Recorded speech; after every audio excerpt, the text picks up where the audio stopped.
Enough to do live participation from Presidential Secretariat. And I heard this is a decision made by President himself, thinking that the Sri Lanka and Japan's relations are quite important. The President was born in 1949 and joined the Army in 1971 and engaged in anti-terrorism operations with great success. After retiring the Army, went to the United States, and over 10 years, he worked as IT professionals. And in 2005, when his brother Mahindra Rajapaksa, who is a prime minister now, under his administration, he served as a Secretary of Defense and Urban Development Secretary, dedicated himself to recovery from the civil war and rehabilitation of displaced people. And he became a president in 2019 and became president of Sri Lanka. Now, His Excellency Rajapaksa, floor is yours. Gotabaya Rajapaksa, President of Sri Lanka, please.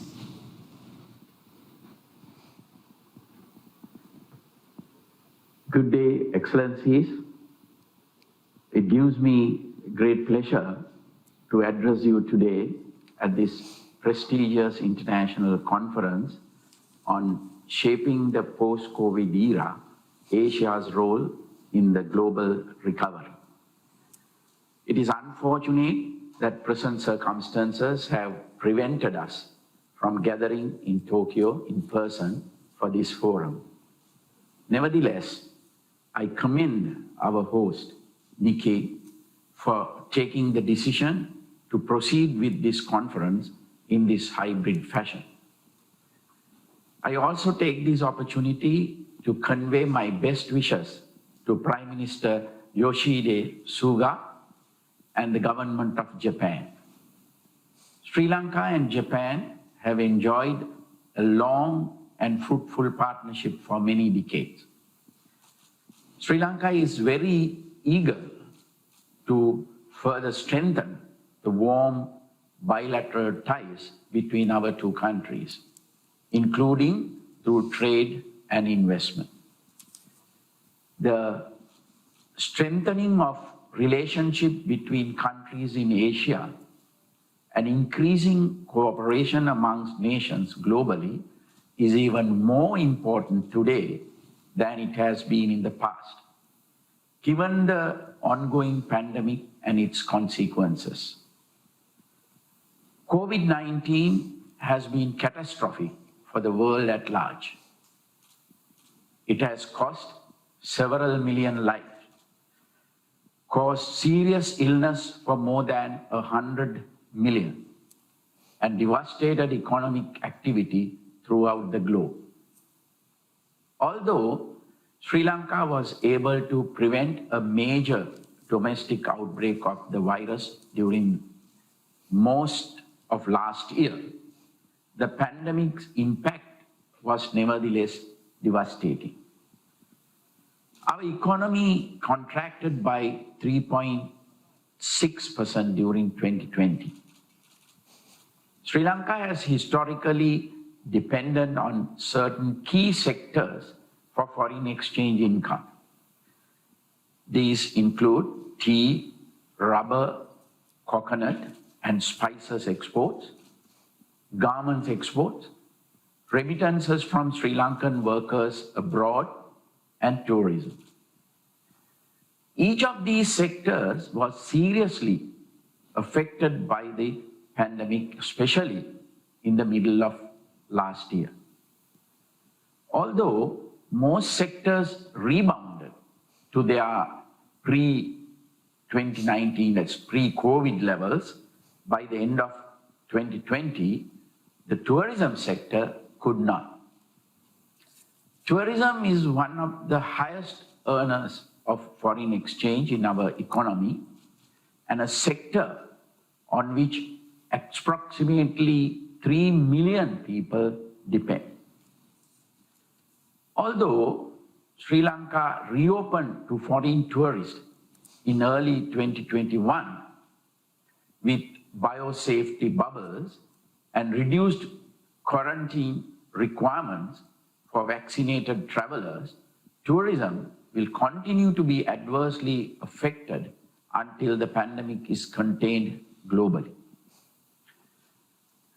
In recent months, countries in South and Southeast Asia have experienced a significant increase in COVID-19 infections and deaths.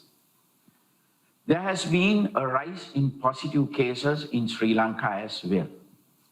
We hope to contain this new outbreak swiftly and without causing serious long-term disruption to the livelihoods of the public. Employing the lessons learned from our past experience as well as the shared experiences of other nations will be critical in doing so.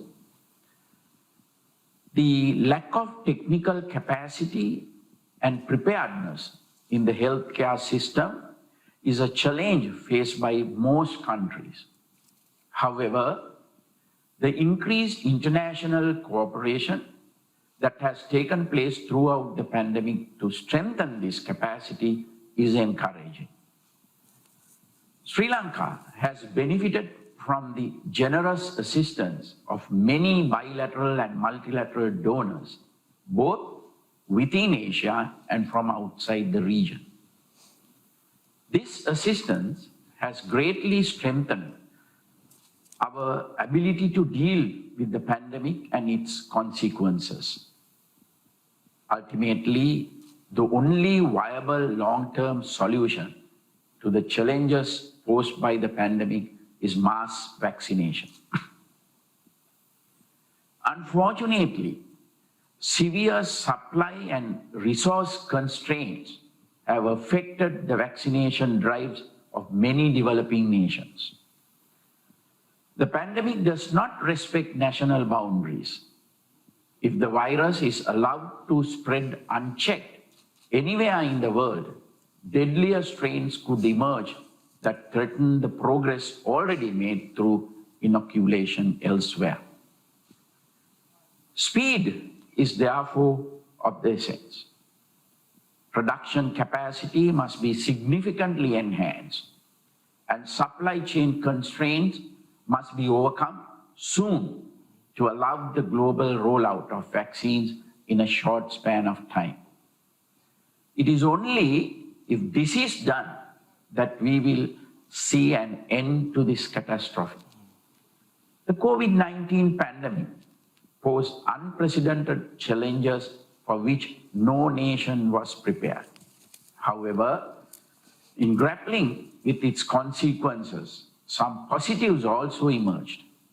In Sri Lanka, remote working became normalized for knowledge workers, and education migrated to online platforms in a very short span of time. This was accompanied by rapid skills development and the strengthening of digital infrastructure throughout the country. Even very remote parts of the country gained high-quality internet connectivity through the expansion of fiber optic and wireless networks. The pandemic also tested the capability and depth of our public health system and healthcare infrastructure, which ongoing capacity building will greatly strengthen as we go forward. Internationally, a significant positive development that emerged from the pandemic is the sense of unity and spirit of generosity that arose among nations in facing a common threat. The knowledge sharing and support extended by and between countries all over the world is encouraging and should continue into the future too. Another positive has been the pace at which new advances were made in several fields. Significant improvements emerged in medicine and in the pharmaceutical industry, reflected in the speed at which new vaccines were created and new treatment protocols devised. These can have a transformative impact on humanity's future. Such transformations are especially important to us in Asia. The development thrust of many Asian nations have lifted hundreds of millions out of poverty in recent decades. Asia's younger generations are now much better educated and more tech-savvy than ever before. They are well equipped to take advantage of new global transformation such as rapid digitization and to help the region face the future with greater confidence. As leaders in Asia, we must not only encourage these trends domestically, but across the region too. Asian countries must continue to improve cooperation, resolve differences, and devise a regional structural design that enables all countries to rebuild their economies on a sounder, more progressive, and more sustainable footing. Regional groups such as ASEAN, BIMSTEC, and SAARC should be reinvigorated with well-crafted, practical, integrated work plans to support this. Encouraging increased intra-regional trade as well as trade between Asia and the rest of the world is crucial. As an island strategically located at the center of the Indian Ocean, Sri Lanka has been a hub that connected the East and the West since ancient times. Today, Sri Lanka has outstanding port infrastructure that can facilitate transshipment and provide world-class services even for the largest container ships. We also contribute greatly towards maintaining maritime security in this region, helping protect vital sea lines of communication on behalf of all nations. We are determined to safeguard our national interest based on friendly, cooperative interactions with all our partners on equal terms. We follow a neutral foreign policy. We aim to harness the advantages of our strategic location to develop our economy and uplift the well-being of our people in a sustainable and equitable way. We seek to significantly strengthen our bilateral relationships with all countries, and in particular with our partner countries in the Asian region in terms of trade and investment. Although still a developing country, Sri Lanka ranks relatively high in many social development indices. The country has a robust public health system and provides free education through to the tertiary level. We have a well-educated, highly skilled, hard-working, and capable workforce. Sri Lanka is one of the most connected nations in South Asia, with major global centers less than 5 hours away by air. Colombo, the commercial capital, is one of the most beautiful cities in the region and ranks as one of the very best cities in South Asia for the quality of life it provides. In this context, the new development extending the Colombo business district to 269 hectares of reclaimed land represent an exciting new opportunity for international businesses. The port city will be a gateway to South Asia. It will create a vibrant new city space incorporating an international financial center, a marina district, outstanding residential and commercial facilities, as well as world-class infrastructure, all within a tropical beachside paradise. New legislation that will ensure an attractive environment for investors and greater ease of doing business within the port city has been prepared and is before Parliament. Special status and a host of exemptions and special incentives will be accorded to businesses that will have a broad economic impact.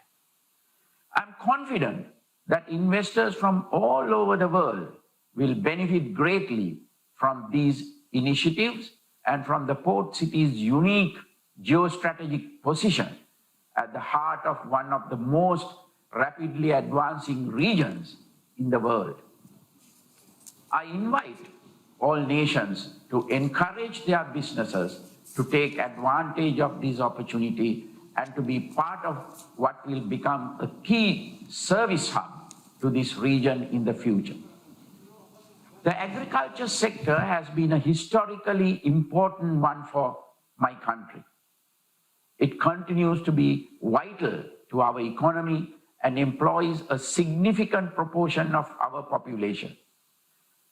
Sri Lanka is blessed with great natural fertility and is home to a wide variety of crops, including several that have been identified as superfoods with great export potential. My government is eager to encourage investments that will introduce new technologies, including high-tech farming that can organically improve yields and help businesses develop agro-industries that add value to our produce and enable higher export revenues from them. Sri Lanka is similarly keen on encouraging investments in technology-based industries. We have large numbers of qualified, experienced, and skilled professionals in the information technology space. Our ongoing educational reforms at the secondary and tertiary levels will further enhance the prospects of our young people in this sector in future. New legislation, including an act on personal data protection, is being formulated to create a more robust environment that will enable global technology companies to operate from Sri Lanka. The government has already instituted several other supportive measures towards this, including instituting a zero tax policy for technology companies headquartered in Sri Lanka. Sri Lanka also has the raw materials used in many high-tech industries in abundance. My government is prepared to provide significant support to investors who seek to create value-added industries in connection with these resources.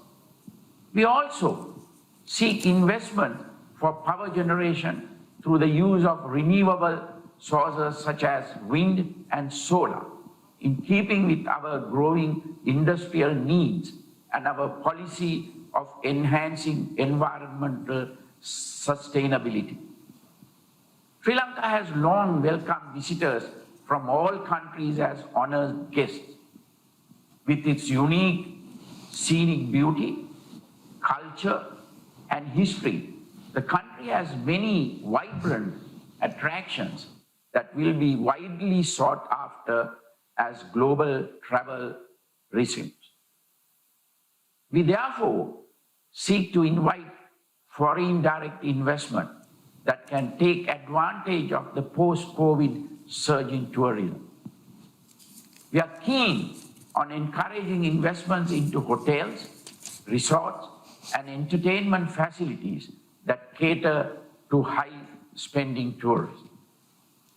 Such investments should create unique experiences that capitalize on our many and varied strengths as a beautiful tropical island nation with a warm and welcoming people.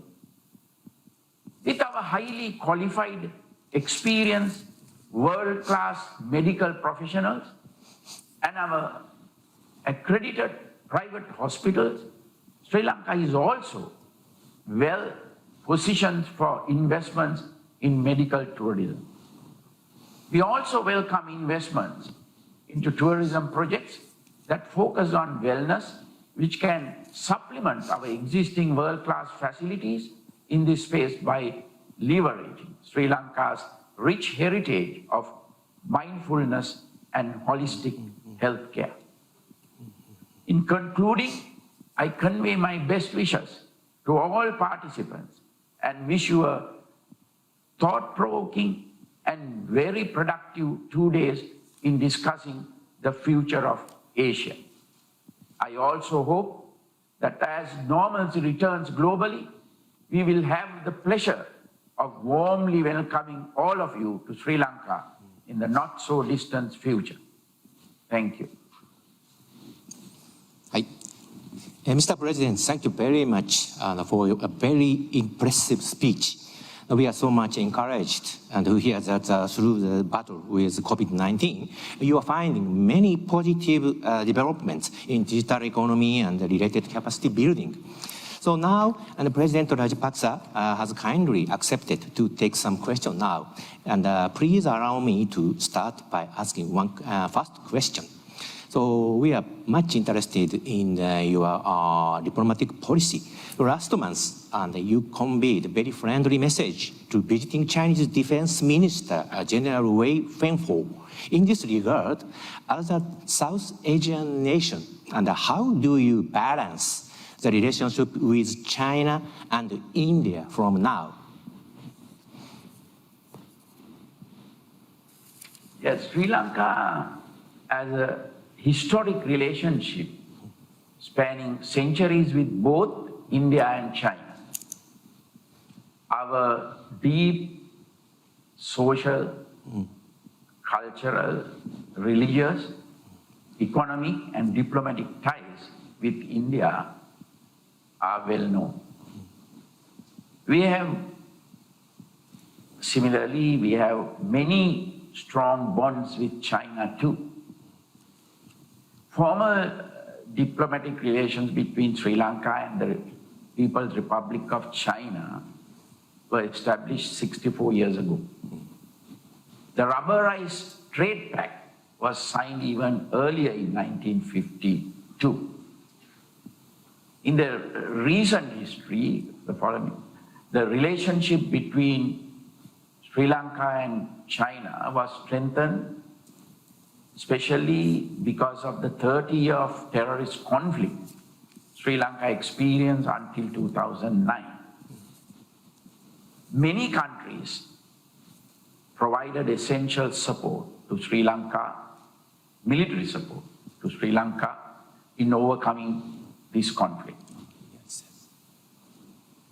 Mainly India provided military training as well as critical non-offensive equipment like helicopters, OPVs, etc.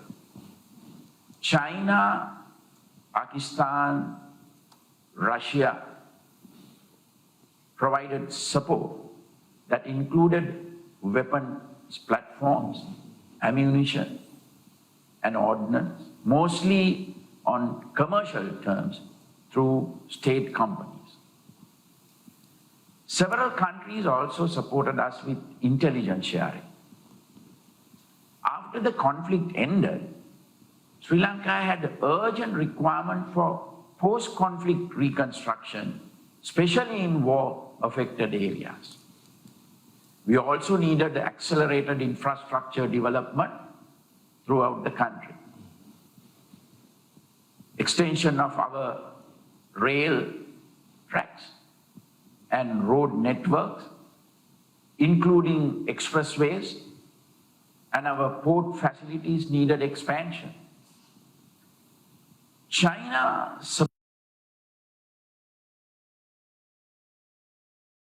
supported Sri Lanka by providing concessionary loans for many such projects.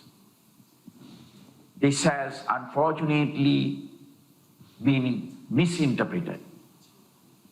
Attention has been drawn to the Hambantota port, which has been called a debt trap by some. However, the requirement for a southern port in Sri Lanka had been there for a very long time.